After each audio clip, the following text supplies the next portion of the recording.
Hello, good afternoon, and welcome to the Midday News.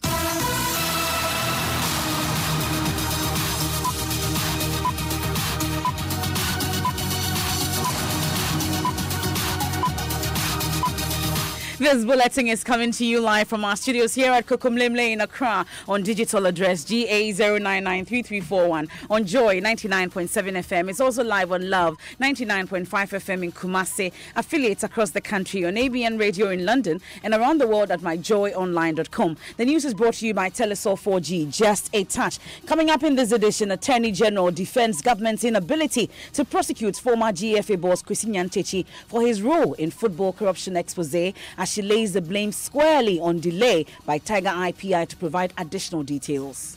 I am surprised that the impression is being given that somewhat we are not eager to prosecute. That, in fact, is unfair to this office, particularly because we have been dealing directly with Anas, and he knows the effort we have been putting in. Now, suspect in baby theft case in Takoradi confesses to stealing the child and pleads for forgiveness. We'll get details from the court as the suspect's boyfriend claims he was misled into believing baby Mausi was their son. The woman came back and said, "This is your son," and damned the boy on him. I also naively believed that this was his son after 4 months. So he sincerely also believed that this was his son and even gave him a name, Ibrahim.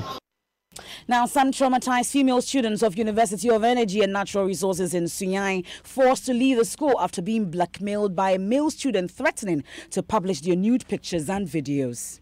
It has affected my life very much. Every time someone is approaching me, I feel like the person is staring at me. So it caused that kind of social fear. We'll hear from university authorities on why they are unable to sanction the culprit and in sports. After their 3-1 win over Mauritania in an international friendly, Black Stars coach Kwesi Appiah insists he has a fair idea of his final squad for the Africa Cup of Nations, which is just 3 months away. And later, power distribution company reluctant to restore power to residents of Kokrobite after its personnel was inflicted with cutlass wounds there. I mean, after the incident, we are even getting our men to get to meet psychologists and all. So aside the security issue, these are the same men who have to go back into the community to work. You would agree with me that it's not that simple for people to see a colleague nearly put to death. We have details because the community has written an apology letter appealing to the company to bring back their lights. We have all that and more here on the Midday News with me, Emefa Apau.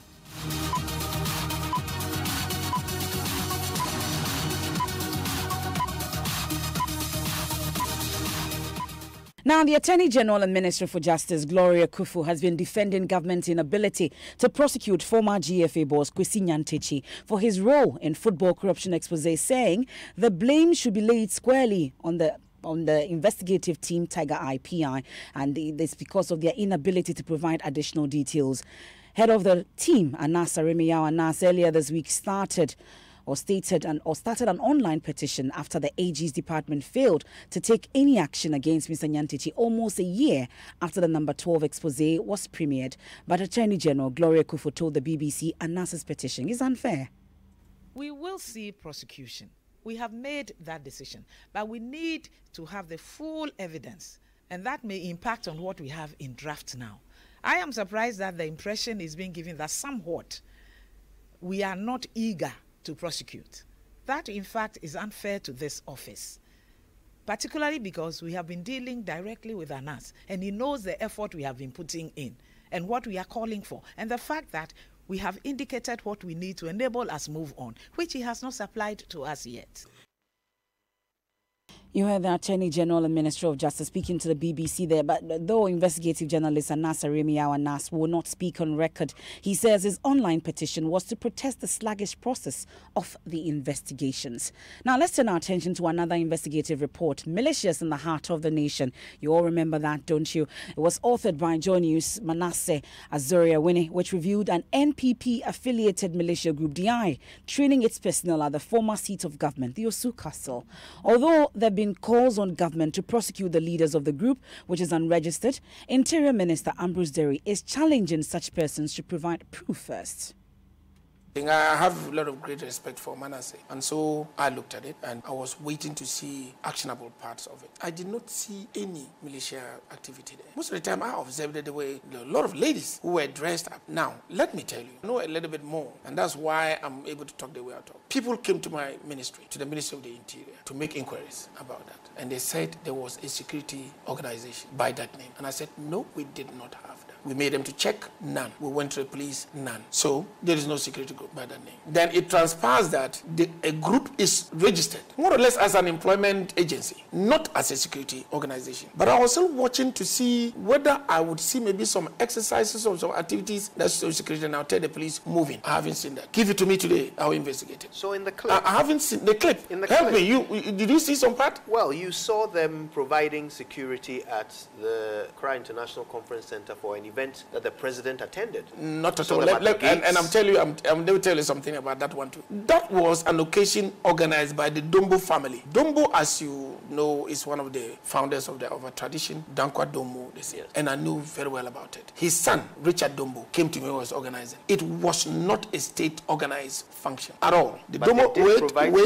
wait, no, I didn't see that. Do you know there were more, when they showed it, that group was more in attendance, and some people were standing out in jackets, that makes them security? Yes, they were filling some seats, but they were also manning the doors and allowing people in and out. I attended that function. I did not see those people play any role at all. Interior Minister Ambrose Derry there speaking to my colleague Kojo Yankson. Let's stay on crime-related issues because the suspect in the baby theft case in Takrade has confessed to stealing the child and pleading for forgiveness. Rose Mausi Fiaku was arrested by police yesterday after CCTV cameras showed her rushing off with 1-year-old Francis Mausi Ahiabenu at the market circle. Police have charged her and her accomplice Latte Lawson with child stealing and conspiracy. The two were put before court earlier today where the suspect pleaded guilty. Correspondent Inathalia was in court and joins us on the line with an update. So, Inathalia, what were the claims? I know we've been told that they pleaded guilty, but why did they do this? Did they explain? Okay, Anafa, it was the suspect who pleaded guilty, but Latte Lawson, his accomplice, pleaded not guilty. He was given a lawyer, his lawyer by name Emmanuel Atta. And then according to Emmanuel Atta, the lawyer for Lawson Latte was misled to believing that the baby is his. Let's take a listen to the lawyer. She continued to give the impression to my client that indeed she had delivered. So occasionally during the night hours, she will bring the child to my client and show the child to him that this is your son. My client naively also believed that indeed that is his son. But after 4 months, he traveled and came back recently and started demanding his son from A1, the woman. So after about 3 or 4 days, the woman came back and said, this is your son, and dumped the boy on him. I also naively believed that this was his son. After 4 months, by then the child should be about 1 year, 1 month. So he sincerely also believed that this was his son. And even gave him a name, Ibrahim, and started foolishly parading around that, hey, this is my son. But then we all behave naively sometimes, which you cannot really punish him for that. So we'll see how the case will go. But I can tell you that this is not a matter that he's going to get a conviction for it, especially when the girl has pleaded guilty that he stole the child. But couldn't your client make the difference between? So you heard that Emmanuel Arthur is lawyer for the accomplice of the baby thief, Latte Lawson. Now, Ina, was baby Mausi and the mother in court, and what was their reaction to these claims? Yes, baby Mausi, the mother and the father were in court. They were totally shocked, but I think they have also, just like yesterday I was saying, I have been to a Fiekuma and I've had a similar thing like the lawyer is saying. So I think they have also heard it. So when they said it, it was no surprise. So they were rather, with the people from Amaf, were rather blaming the woman that how could she be so wicked? Because if you listen to people, neighbors from for Latte Lawson who were also in court, they were so pissed to the extent that they were talking about the fact that sometimes this suspect comes, take money that she's going to buy Pampers and other stuff for the baby. She came home at a point in time, she sent a picture to someone that this is the baby. The man, when he was away, ordered for a clothes to be sold for the baby. So she sends a picture. So apparently she brings in different babies portraying that is the baby in the community. So this is what she did. And in court today, MFA, when the judge on the case asked her that does she have a child, she said yes, she has a child. The child is 9 months old in the Volta region with her sister because she's not feeling well. Apparently, she also claimed that she is pregnant. The judge asked that there should be a pregnancy test on her. When we were leaving the courtroom, she came back and then said that, yes, when she was caught on a day before yesterday, that was when they went to rescue baby Mausi, the police beat her and she has had miscarriage. Interesting developments there. So what's next? Because she's pleaded guilty and asked for forgiveness. What was the court's decision? Yes, so the judge of the case still insists for a pregnancy test done on her. She plus Lati Lawson are remanded into prison custody, and then they are to reappear in court on the 5th of April.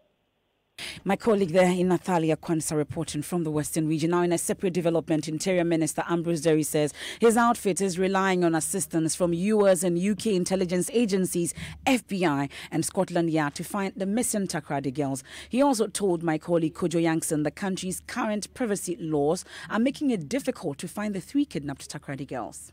Using the telephone, we could trace where the communicators are. And we knew that the suspect has been communicating. But when it comes to that, you then have to confront the laws on privacy. How much can we listen into conversations? How much can we do that? And I think that Ghanaians should now start thinking, we need to give us a little bit of our rights to get back our security to enjoy the rest of it. And so you would help us to build that consensus. Will we have to go for a shortcut and get it quickly and even be proactive so that if we think that we see a suspect, we can even monitor the conversations? One thing that I would like to encourage the public to assist the police with is to report timeously when something happens. There's an incident, let's wait. And as you wait, the smoking guns, the telltale signs that would help us get to the people will be erased. Then you report a week or 2 later. When you've done that, it makes matters very difficult for the police. We've had to bring in, some foreign support in areas that we think that we need strengthening. You're talking about the 3 tiny girls. Yes, yeah. We have to bring them. It's Ghana and Nigeria, and that is, I believe that we'll get results. What is it? Is it the FBI or who? Well, everyone, FBI, Nigeria, we're not limited. Scotland Yard and all that. We've had some Scotland Yard people come to even do training as part of the transformation. And we'll continue to fight until these girls are found. It's the hashtag Bring Back Our Tardy Girls. Now, from Takoradi, let's head to Sunyani, because some female students of the University of Energy and Natural Resources say they've been forced to leave the school after being blackmailed by a male student threatening to publish their nude pictures and videos. The victims, most of whom say they have been left with psychological and emotional trauma, are also accusing school authorities of failing to sanction the perpetrator, Benjamin Ofui. Ohimeng Teria has more. All level 100 female students first received WhatsApp messages inviting them to join Hookup, a dating network on campus, promising them rich white partners. New entrants are required to send nude pictures and videos to an unidentified person via Tigo, Vodafone or MTN number to facilitate the process. The unsuspecting students, after sending the nude materials, later received threatening messages from different lines asking them to pay between 800 and 4,300 Ghana cedis. They are also to give in for sexual affair with the anonymous caller or risk having the pictures and videos put in the public domain. He asked me to come and meet him so that we will go to a hotel and have sex. And I told him, no, I can't do that. Akosia, not her real name, is a victim. So he just comes to you and pretends to be a white man and then asks for the pictures. Then he tells you it has affected my life very much. When I came to school the following semester, every time someone is approaching me, I feel like the person is staring at me too much. So it caused that kind of social fear. So I was scared of everyone. The story of 20-year-old Mavis, not her real name, is different. Unlike others, she did not send her nude pictures and videos as advertised. She says she was asleep in her hostel room when the suspect, who supposedly on a visit to a colleague, took undue advantage to take pictures and videos of her. Actually, she was sleeping. Excuse me to say, she didn't watch herself. So she was sleeping carelessly in her room. Someone entered the room and took a picture of her and used that picture to blackmail her. She has since changed schools, citing insecurity and lack of action by university authorities. In a letter dated March 7, 2019, and addressed to the Vice-Chancellor, the Student Council expressed worry over authorities' failure to act. University authorities, however, say they have done their best, despite what they describe as impediments in their way by the suspect. Apia Kubi, a spokesperson. You know, in the university, there are processes and procedures. We have also activated our disciplinary committee for junior members of the university. And then it was supposed to appear and then go through the process. I'm fully aware that he's gone to court to file an injunction against the disciplinary committee. We'll find out more about this in our subsequent bulletins. This is the Midday News here on Joy 99.7 FM. Our top stories: Attorney General defends government's inability to prosecute former GFA boss Kwesi Nyantakyi for his role in football corruption expose, as she lays the blame squarely on the delay by the Tiger IPI to provide additional details. When we return from the break, power distribution company reluctant to restore power to residents of Kokrobite after 8 personnel was inflicted with cutlass wounds there. While in Koforidua for his housemanship, Dr. Jihadi Osei-Bones wanted to make a financial transaction, but it proved challenging. That experience inspired the vet to start a fintech company, TechLoft, which aims to simplify payment transactions. There was a lot of opportunity for growth. That's what I saw after reading a lot of articles, checking online, looking at what's happening in Kenya, looking at what's happening in Rwanda. I saw that there was a lot of opportunity in fintech. Ghana was behind Kenya and Rwanda, for example, in that space. So that thinking actually drove me into fintech. A look into the emerging fintech space, the story of TechLoft, this Wednesday on the Joy Business Van, on TV, radio, online, and on ground. It's powered by Joy Business and supported by EcoBank, the Pan-African Bank.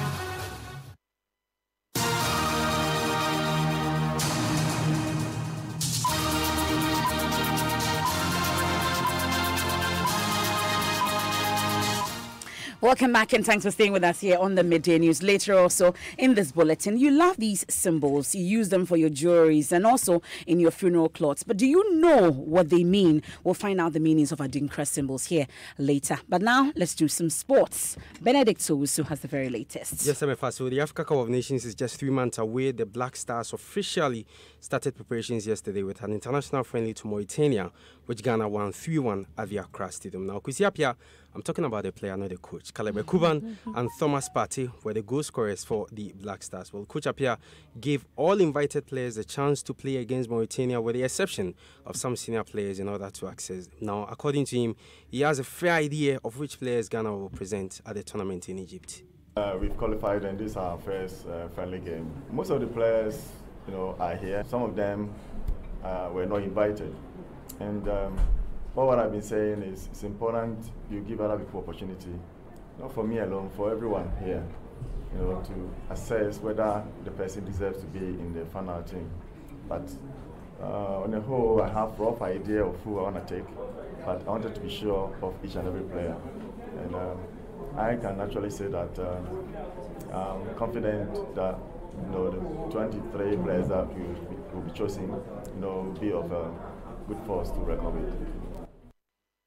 So that was Black Stars coach Kwesi Appiah. Yesterday, another national team played. That was a Black Meteors team. They were away to Gabon to play their counterparts there in an African under-23 qualifier. They drew goalless, won the first leg here at the Accra Stadium by 4-0. So by virtue of that, they also threw to the next stage of the qualifiers. That's the final round of the qualifiers, and they come up against Algeria. That's your sports. Thank you very much, Benedict. So now, Power Distribution Company, PDS, is reluctant to restore power to residents of Kokrobite after one of its personnel was inflicted with cutlass wounds there. Power to the community was cut off from March 16 after a middle-aged man was reported to have inflicted cutlass wounds on Gershon Isiedu, who was working there. The company says it cannot guarantee the safety of its workers who will have to go there to fix the fault which has resulted in the outage. Maxwell Agbagba visited the community and now reports. The sound of a generator at a gas filling station at Kokrobite.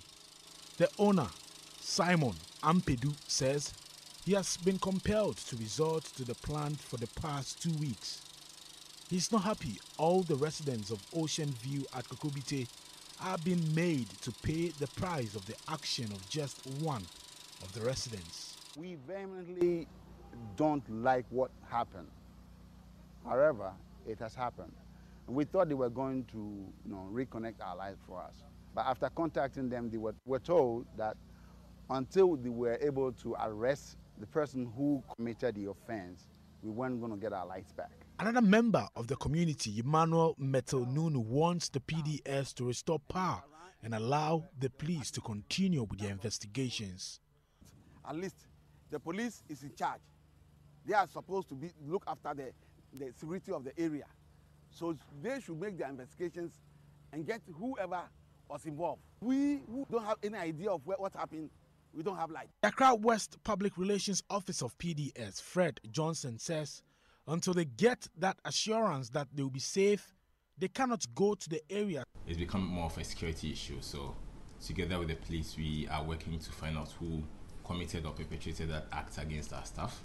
And we're also working to ensure the safety of our staff so they can go back there to work. So till these security assurances are gotten from the police, we cannot send our staff back there to undertake the job they were supposed to do. So that's what's holding us. Well, residents of Kokrobite Ocean View have described as heinous and dastardly the acts meted out to the PDS personnel. The traditional leadership there have issued a statement apologizing for the act. My colleague Mamavi Owusu-Abuaji has a copy of the statement and joins us with details. So, Mamavi, beyond the apology, we understand there are some assurances as well. Yes, you're right, Ebefa. They are assuring management and staff of PDS of the safety of field officers assigned to work within the community. And in line with that, they say they've begun educating residents with support from the traditional authority.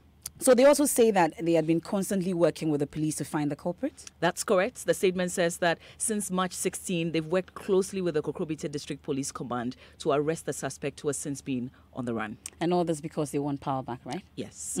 Mama Owusu-Abuaji, thank you. That's details of that statement from the resident. Well, even after the statement, the PDS says it will have to do further deliberations on the matter before power will be restored. Fred Bainbill Johnson is the PDS PRO for Accra West.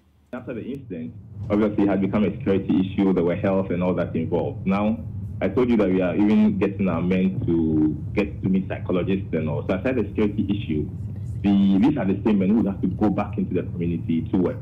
Now, you would agree with me that it's not as simple for people to see a colleague nearly put to death in such a gruesome manner.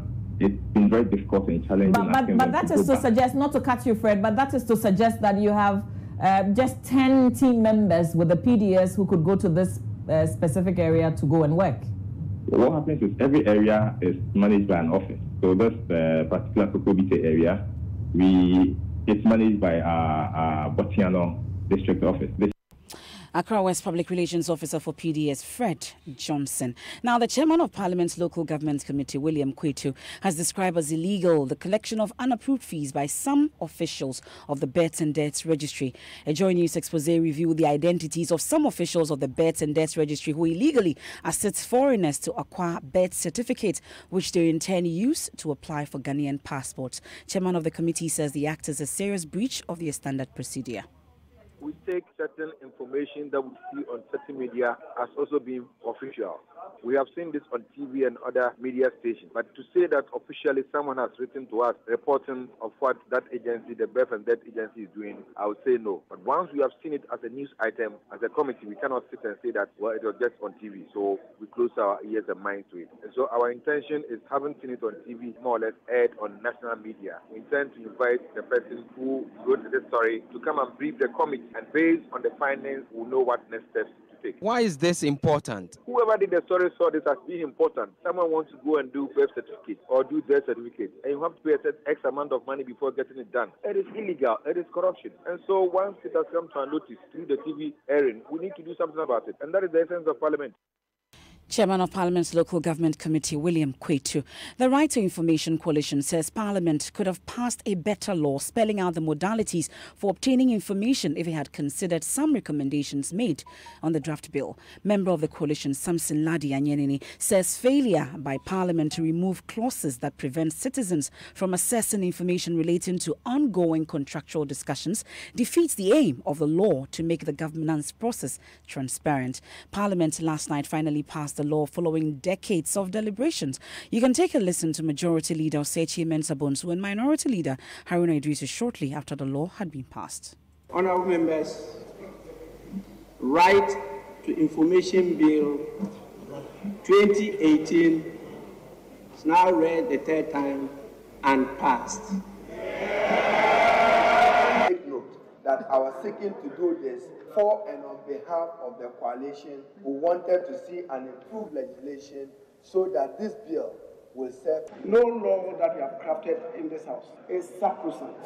There can always be space once we start implementing and we find it worthy to amend. Now, member of the coalition, Samson Ladi Anyenini, who has some reservations about the current bill, wants government to pay close attention to its implementation.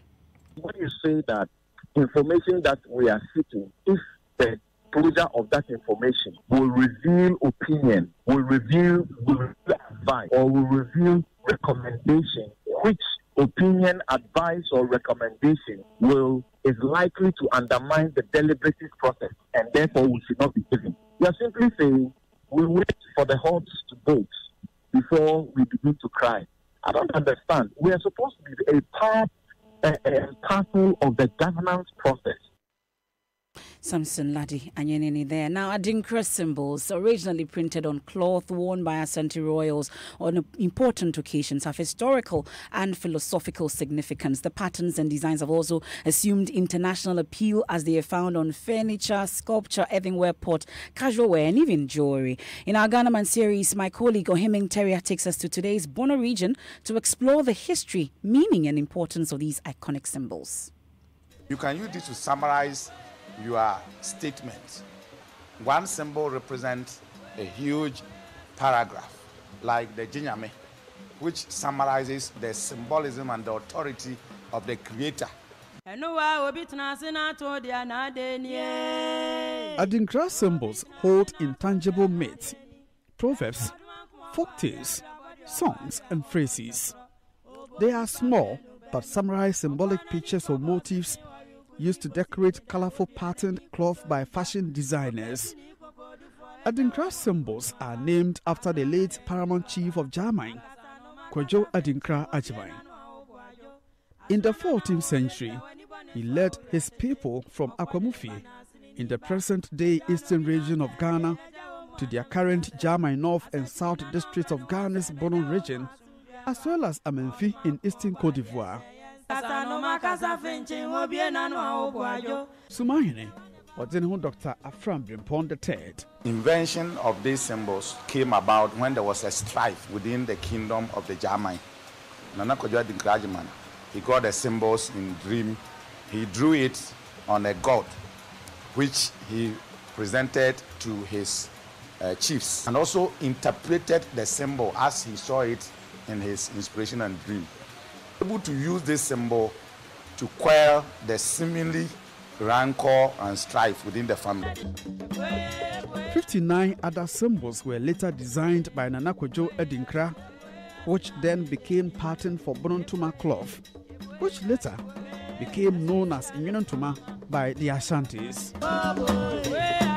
Adinkra, which also means goodbye, used to be the preserve of Ashanti royals and spiritual leaders. It symbolizes the supremacy of the Ashanti nation. It shows where Otumfuo is, it shows where Otumfuo came from, and it shows where he is now.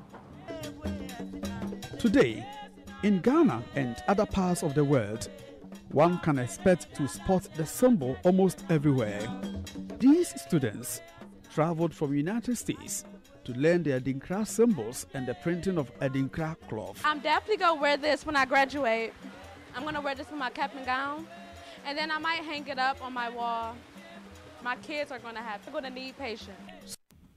Now you know what they mean, at least the junior me, amongst others. What's trending on social media, Maps? So Okada is trending at Togbe. Staley says Ghana laws only work in Accra. No reasonable policeman will arrest an Okada rider in the villages. And at Chris says Okada isn't that bad. Other motorists simply don't respect motor riders, period. And at Bairama says Okada for commercial purposes up north is non-existent.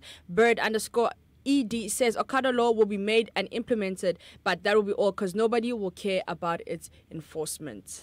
And that's it for the midday news here on Joy 99.7 FM. There is more news, of course, when you log on to myjoyonline.com. I am MFA Apau. Thanks for your company.